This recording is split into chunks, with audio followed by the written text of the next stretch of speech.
Говоря о Лисия Бадретдиновой, мы не можем не вспомнить Ильфака Шигапова. Это был в свое время, наверное, журналист номер один. Настолько он был талантлив, работоспособен. Они, вот эта вот молодая пара, Ильсия Бадретдинова, Ильфак Шигапов, они приехали в Нижнекамск. Они уже были, значит, женаты.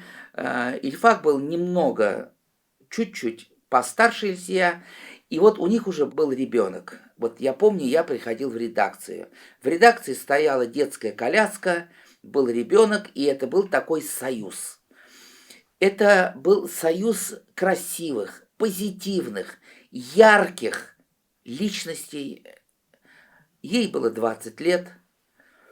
Ну, что можно сказать? То, что это необычная пара была. Это была пара какая-то мотивированная, заряженная.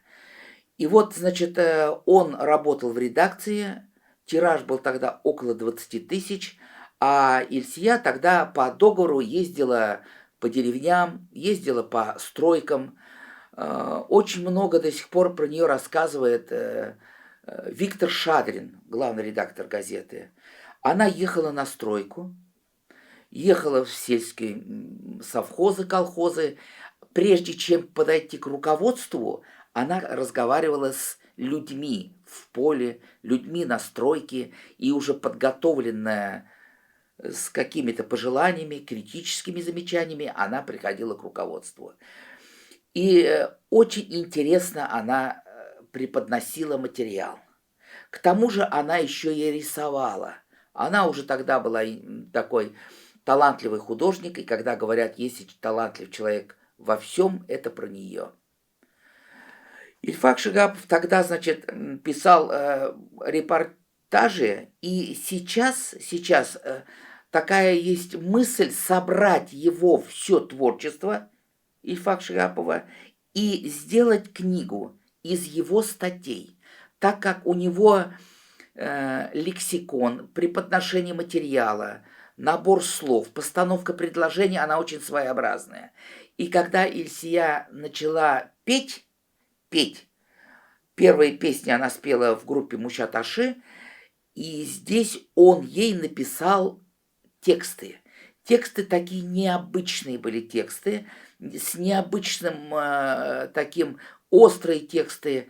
И эти тексты, они написали к ним музыку, и первые вот эти вот, наверное, где-то 10 песен, это был Ильфак Шигапов. Содержание песен было очень оригинально, и еще более оригинально спела их Ильсия Бадретдинова. И она буквально за 1 год, наверное, завоевала татарскую сцену. Таких певиц больше не было, и нет их сейчас. И на сегодняшний день это одна из ведущих певиц татарской эстрады. Добрым словом мы вспоминаем Ильфака Шигапова.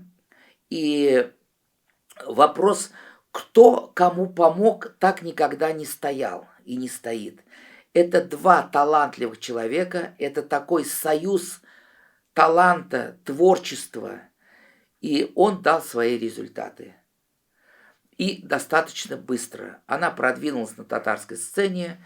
Ну, тяжело говорить о кто номер 1, номер 2. Единственное могу сказать, наверное, она входит точно в 5 исполнителей, у которых самый большой в интернете количество подписчиков, количество просмотров.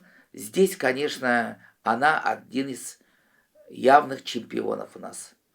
Она уделила этому большое значение и вовремя, а теперь это дает свои результаты. Мы желаем ей творческих успехов, энергии. Мы надеемся, что она будет еще в будущем вести, наверное, какие-то аналитические передачи. Я бы ее видел в образе в таком даже депутат Госсовета. Вот как по культуре именно с ее точки зрения поднимать вопросы культуры. Вот у нее бы это очень хорошо получилось. Получилось бы и вести передачу какую-то, и какие-то аналитические очерки писать. Ведь она бывших не бывает, а она талантливый журналист. Поэтому добрым словом вспоминаем Ильфака и желаем еще новых успехов на пути Ильсия.